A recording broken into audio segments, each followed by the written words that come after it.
एंथोसिरोटॉप्सिडा, ये ब्रायोफाइट की दूसरी क्लास है हमारे पास। तो सबसे पहले हम इसके जनरल कैरेक्टर्स देखेंगे। तो एंथोसिरोटॉप्सिडा को नॉर्मली हम क्या कहते हैं, हॉर्नवर्ड्स भी कहते हैं। तो इसके जनरल कैरेक्टर्स में है सबसे पहले इसका हैबिटेट कि ये कहाँ पाया जाता है।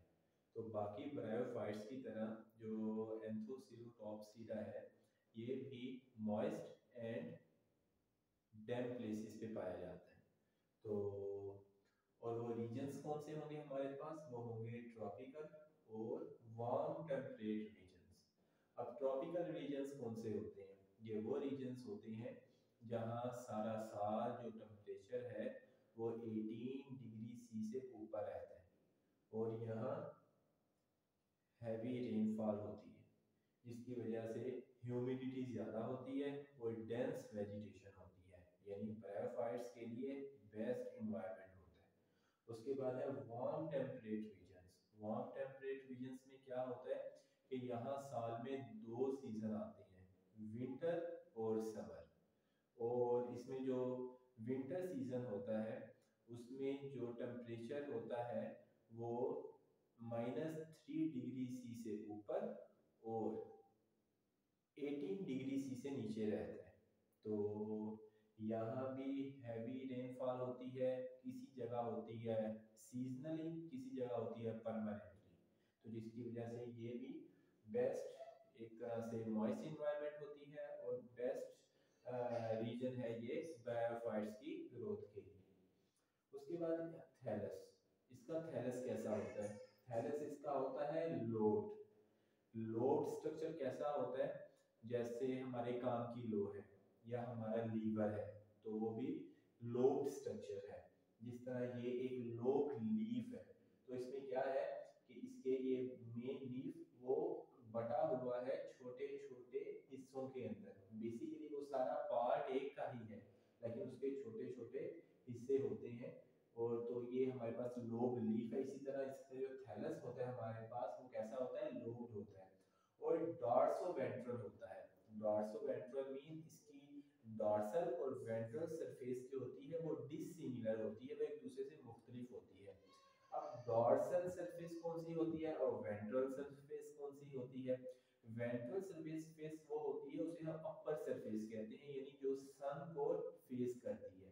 और जो लोअर सरफेस होती है वो हमारे पास डॉर्सल सरफेस होती है।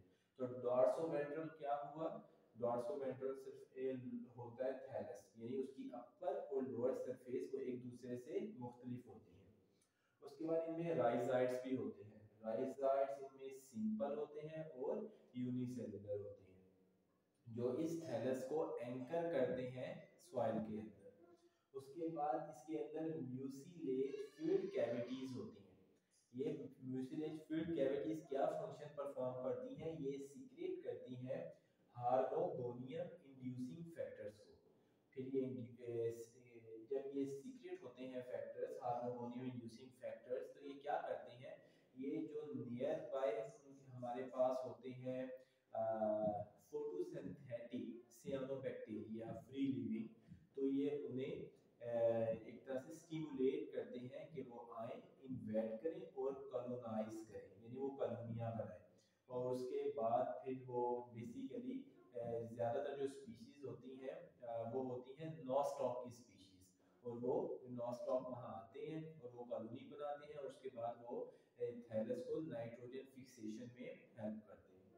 उसके बाद जो इनका क्लोरोप्लास्ट होता है, जो इनमें सेल्स होते हैं उन सेल्स के अंदर क्लोरोप्लास्ट होता है और फिर क्लोरोप्लास्ट के अंदर होता है पायरेनाइट। और ये पायरेनाइट मोस्ट इंपॉर्टेंट कैरेक्टर है हॉर्नवर्ड्स का, यानी एंथोसिरोटॉप्सिडा का। क्यों, क्योंकि ये या तो एल्गी के क्लोरोप्लास्ट में मौजूद होता है या फिर ये होता है हॉर्नवर्ड्स के क्लोरोप्लास्ट के अंदर। उसके बाद जो इसके सेक्स ऑर्गन्स होते हैं वो एम्बेडेड होते हैं थैलस के अंदर। और सेक्स ऑर्गन्स होते कौन से हैं, एंथ्रीडिया होता है यानी मेल सेक्स ऑर्गन, और आर्चिगोनिया होता है फीमेल सेक्स ऑर्गन। उसके बाद जो इनका स्पोरोफाइट होता है वो किसके ऊपर मुश्तमिल होता है, वो फुट के ऊपर और कैप्सूल के ऊपर। इनके अंदर सीटा नहीं होता बल्कि फुट और कैप्सूल के दरमियान मेरिस्टेम मेरिस्टेम सेल्स होते हैं जो through out the life of the sporophyte divide करते रहते हैं। उसके बाद जो ये कैप्सूल है हमारे पास, जब ये मैच्योर हो जाता है तो ये किसके ऊपर मुश्तमिल होता है, ये कॉल्यूमिला के ऊपर मुश्तमिल होता है, ये स्पोरोजिनस सेल्स के टिश्यूज के ऊपर मुश्तमिल होता है, ये असिमिलेटिव टिश्यूज के ऊपर मुश्तमिल होता है, और ये एपिडर्मिस के अंदर मुश्तमिल, एपिडर्मिस पे मुश्तमिल होता है। ये चारों मिलकर क्या बनाते हैं, कैप्सूल, मैच्योर कैप्सूल। और उसके बाद जो इनके अंदर एक ही सिंगल ऑर्डर आता है और वो है एंथोसिरोटेलीज। तो ये हमारे पास जनरल कैरेक्टर्स हो गए एंथोसिरोटॉप्सिडा या हॉर्नवर्ड्स के। तो अब हम आते हैं एंथोसिरोस के ऊपर। तो कुछ कैरेक्टर्स तो इनमें सिमिलर हैं, कुछ फिर सिर्फ एंथोसिरोस के साथ खास हैं, वो हम अभी डिस्कस करते हैं। तो एंथोसिरोस के अंदर कितनी स्पीशीज है हमारे पास, 200 स्पीशीज है, और उनमें से जो 3 स्पीशीज हैं वो हिमालय में होती हैं। जो हिमालय के पहाड़ आप लोगों ने सुना होगा, तो वो उस हिमालयन रीजन्स में होती हैं। उसके अंदर है एंथोसिरोस हिमालयंसिस, और एंथोसिरोस इरेक्टस, और एंथोसिरोस चैम्बेंसिस। तो ये 3 स्पीशीज होती हैं जो हिमालय के अंदर होती हैं। और जो एंथोसिरोस का जो प्लांट होता है हमारे पास, वो क्या होता है, गमीटोफाइट। और गमीटोफाइट किसके ऊपर मुश्तमिल होता है, वो थैलस के ऊपर मुश्तमिल होता है। और वो थैलस कैसा होता है हमारे पास, प्रोस्ट्रेट होता है और डार्क ग्रीन कलर का होता है। और जैसे पहले बताया कि जो इसका थैलस होता है वो लोब होता है, और ये लोब स्ट्रक्चर ये हमें बताता है कि बेसिकली जो अर्ली स्टेजेस थी थैलस की डेवलपमेंट की या ग्रोथ की, उसके अंदर डाइकोटोमसली ब्रांचिंग हुई है, यानी बहुत ज्यादा डिवीजन हुई है। उसके बाद जो सरफेस होती है थैलस की वो कैसी होती है, वो स्मूथ होती है, वेलवेटी होती है, और उसके जो रीजेस होते हैं यानी जो उसके किनारे होते हैं उसके ऊपर कुछ के अंदर स्पाइंस भी मौजूद होते हैं। उसके बाद इनके अंदर जैसे पहले बताया गया राइजाइट्स होते हैं जो सिंपल और यूनिसेलुलर होते हैं। और उसके बाद हमारे पास ये अगर ये तो बात हो गई मॉर्फोलॉजी की, ठीक है। अगर हम उसकी इंटरनल ऑर्गेनाइजेशन की बात करें, जो थैलस बेसिकली जिसके ऊपर मुश्तमिल होता है वो पैरेन्काइमेटस सेल्स से मिलकर बना होता है। और उन सेल्स के अंदर हमारे पास क्लोरोप्लास्ट होता है, और उन क्लोरोप्लास्ट के अंदर हमारे पास पायरेनाइड्स होते हैं। और ये पायरेनाइड्स क्या करते हैं, ये हमारे पास उसके अंदर ये सेंटर होते हैं जो कार्बन डाइऑक्साइड फिक्सेशन में हेल्प करते हैं पायरेनाइड्स।